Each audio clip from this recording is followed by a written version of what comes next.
And it's a season when many of us flock to the waterfront to cool off or just take in the views. Anytime you're near the water, it's important to keep safety top of mind.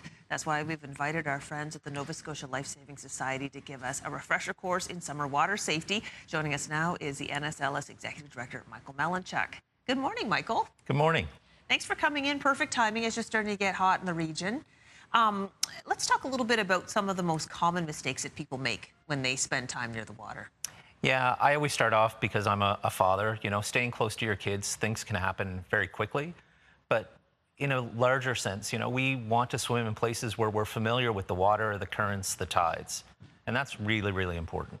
Let's talk about why it's so important to go to a supervised beach. Here we have a lifeguard actually supervising the beach. The lifeguards check out the area and they put up the flags where it's the safest to swim that day, right? That's right. We put up those flags saying this is where the lifeguards are going to be watching. This is where they're going to respond as quickly as they can. It's not that they wouldn't respond to an accident that happened outside the flags.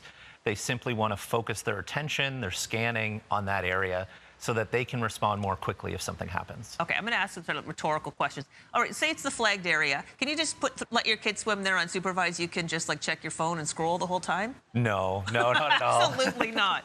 I have two young boys. They're 12 and 6, and I still want to be in the water with them close by.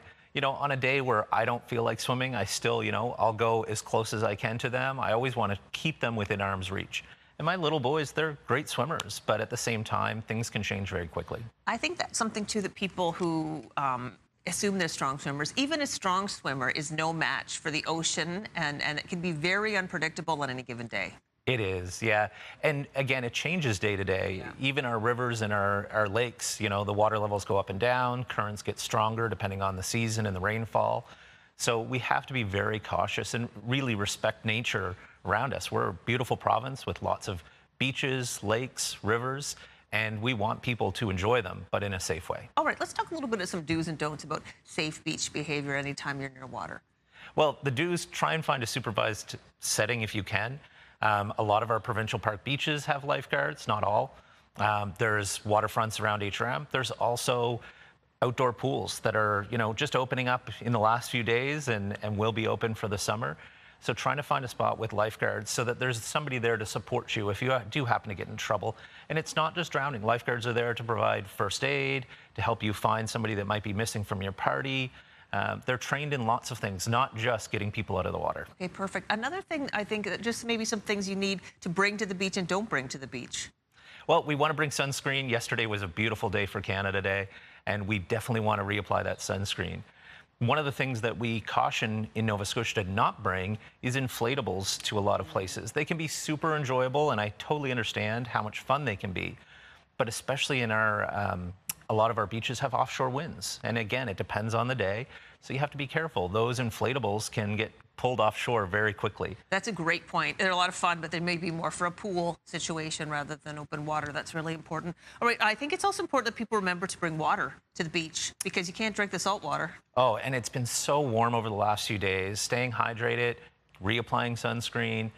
We do see that on streaks of really warm days. Again, the lifeguards are trained in first aid.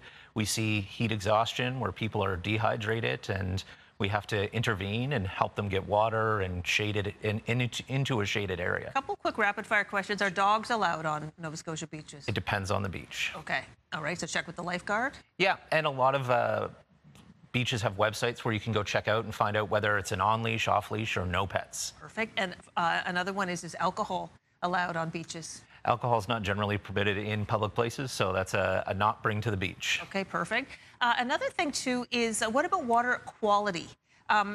Is the water tested at the supervised beaches? That's the other thing, too, is that most of our supervised beaches have regular water quality checks. And it depends on the site. There are some sites that are higher risks than others, so they get checked more often. And those results are published as quickly as we can to let people know if it's safe to go in or not. Perfect. All right, Mike, is there anything else you want our viewers to know before we go? Again, keep your little ones within arm's reach. The lifeguards are there, but at the same time, they're often in a chair. They're trying to supervise hundreds of people, so stay with your little people. Okay, perfect. That's great advice. Thank you so much for coming in this morning. Of course. Have a safe and happy summer. Thank you. And we put information about the NSLS website on ours, so you can find it easily. Stay safe today and all summer long.